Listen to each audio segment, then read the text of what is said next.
सुंदरता का मोल। एक बहुत सुंदर लड़की ने विमान में एंट्री किया और अपनी सीट की तलाश में नजरें घुमाई। उसने देखा कि उसकी सीट एक ऐसे व्यक्ति के बगल में है जिसकी दोनों ही हाथ नहीं हैं। लड़की को उस अपाहिज व्यक्ति के पास बैठने में झिझक हुई। उस सुंदर लड़की ने एयर होस्टेस से बोली, मैं इस सीट पर आराम से यात्रा नहीं कर पाऊंगी क्योंकि साथ ही सीट पर जो व्यक्ति बैठा हुआ है उसके दोनों हाथ नहीं हैं। उस सुंदर लड़की ने एयर होस्टेस से सीट बदलने हेतु आग्रह किया। असहज हुई एयर होस्टेस ने पूछा, मैम, क्या आप मुझे इसका कारण बता सकती हो? सुंदर लड़की ने जवाब दिया, मैं ऐसे लोगों को पसंद नहीं करती हूँ। मैं ऐसे व्यक्ति के पास बैठकर यात्रा नहीं कर पाऊंगी। दिखने में पढ़ी लिखी और विनम्र होने वाली महिला की यह बात सुनकर एयर होस्टेस शॉक्ड हो जाती है। लड़की ने एक बार फिर एयर होस्टेस से जोर देकर कहा, मैं उस सीट पर नहीं बैठ सकती, अतः मुझे कोई दूसरी सीट दे दी जाए। एयर होस्टेस ने खाली सीट की तलाश में चारों ओर नज़र घुमाई पर कोई भी सीट खाली नहीं दिखी।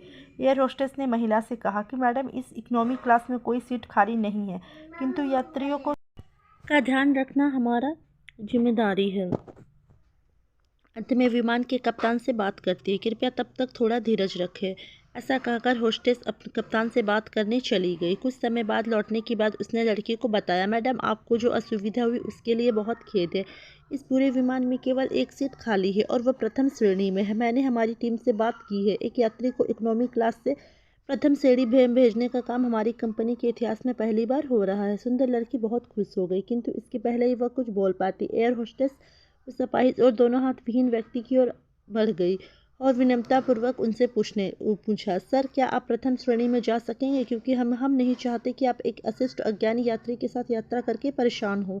यह बात सुनकर सभी यात्रियों ने ताली बजाकर इस निर्णय का स्वागत किया। वह अति सुंदर दिखने वाली लड़की तो अब शर्म से नजरें ही नहीं उठा पा रही थी।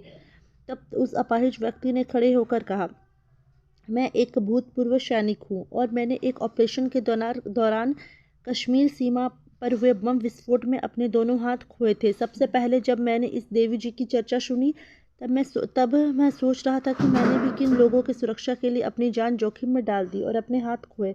लेकिन जब आप सभी की प्रतिक्रिया देखी तो अब अपने आप पर गर्व महसूस हो रहा है कि मैंने अपने देश और देशवासियों की खातिर अपने दोनों हाथ खोए हैं। इतना कहकर वो प्रथम श्रेणी में चला गया। सुंदर लड़की पूरी तरह से शर्मिंदा होकर सिर झुकाए बैठ गई। मोरल, अपने मन को साफ और सुंदर रखिए, वरना शरीर की सुंदरता का कोई मोल नहीं होता है।